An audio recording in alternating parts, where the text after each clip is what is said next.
नमस्कार, जन्मभूमि टुडे में आपका स्वागत है। मैं हूँ रामधारी।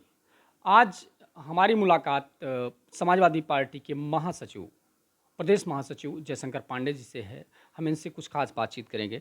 पांडे जी, जन्मभूमि टुडे में आपका बहुत-बहुत स्वागत है। बहुत बहुत धन्यवाद आपका। जी सर, अभी अयोध्या में आज कैबिनेट है और अयोध्या के आप पूर्व विधायक रहे हैं। तो अयोध्या की जो बीजेपी कैबिनेट कर रही है, सरकार कैबिनेट कर रही है, उसका क्या इम्पैक्ट होगा? देखिए, अयोध्या में बीजेपी जो भी कर रही है, सबके मूल में 2024 का लोकसभा का चुनाव है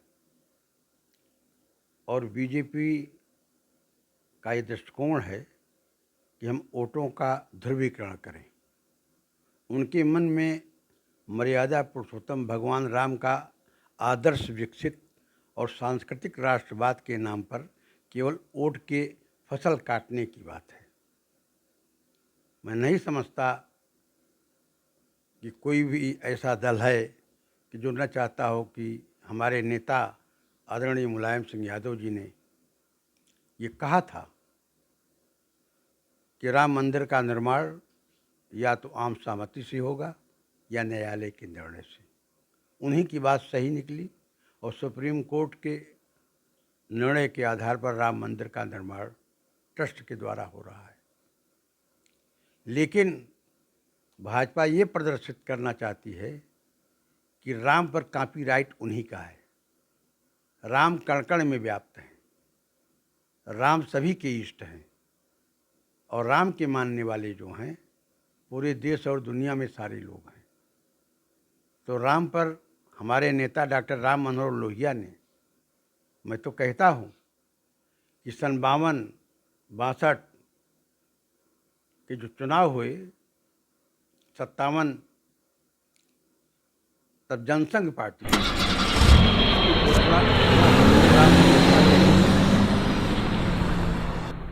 लेकिन हमारे नेता डॉक्टर राम मनोहर लोहिया ने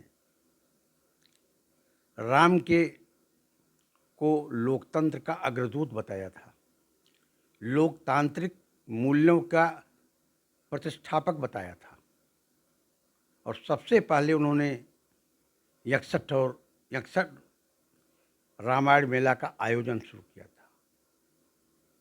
रामायण मेला का आयोजन पूरे देश में शुरू कराया। पूरी दुनिया में जहाँ जहाँ, इंडोनेशिया से लेकर पूर्वी एशिया तक में जहाँ जहाँ भी रामायण होता है उसका मंथन कराया। समाजवादी योजन सभा का एक ग्रुप उन्होंने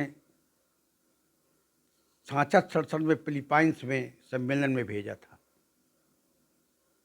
तो राम के आधार का विस्तार और राम को जन जन का आधार बना करके शोषित, पीड़ित, दलित, महिला, अल्पसंख्यक सारे लोगों का, उस समूह को, वर्ग समूह को इकट्ठा करने का और उसको रूपांतरित करने का पहला काम भारतीय राजनीति में डॉक्टर राम मनोहर लोहिया ने किया था।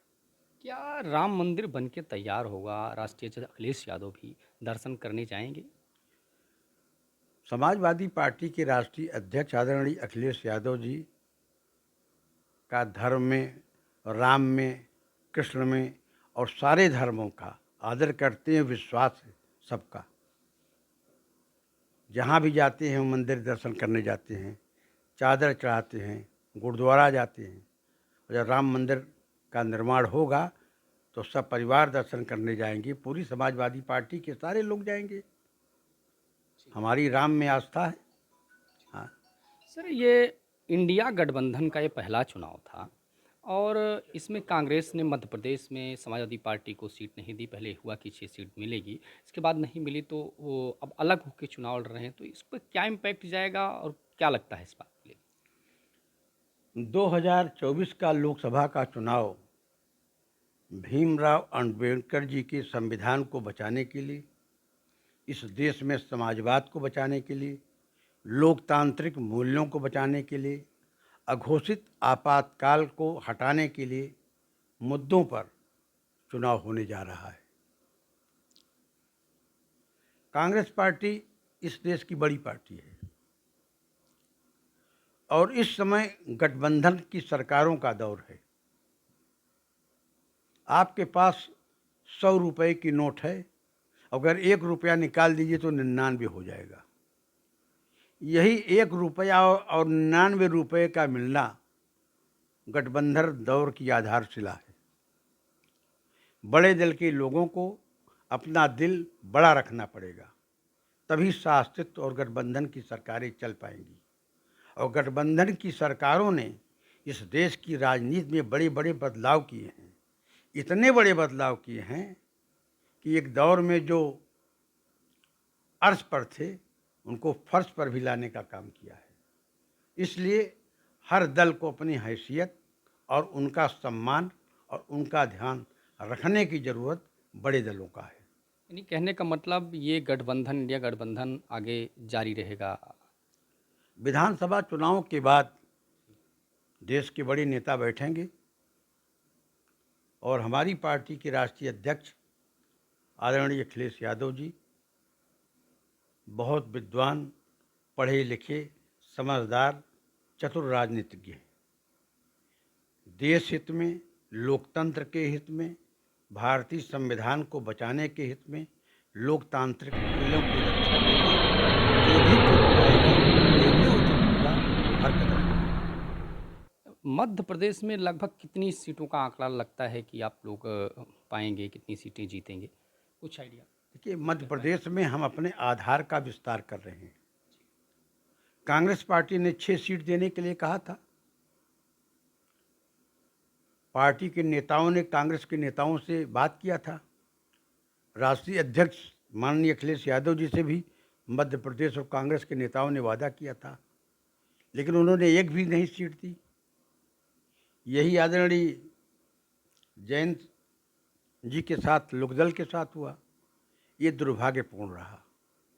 इस बात की हम लोगों को बड़ा अफसोस है और इस पर जो भी अखिलेश यादव जी, हमारे राष्ट्रीय अध्यक्ष जी, कदम उठाएंगे वो देश हित और जनहित में होगा। बहुत बहुत धन्यवाद।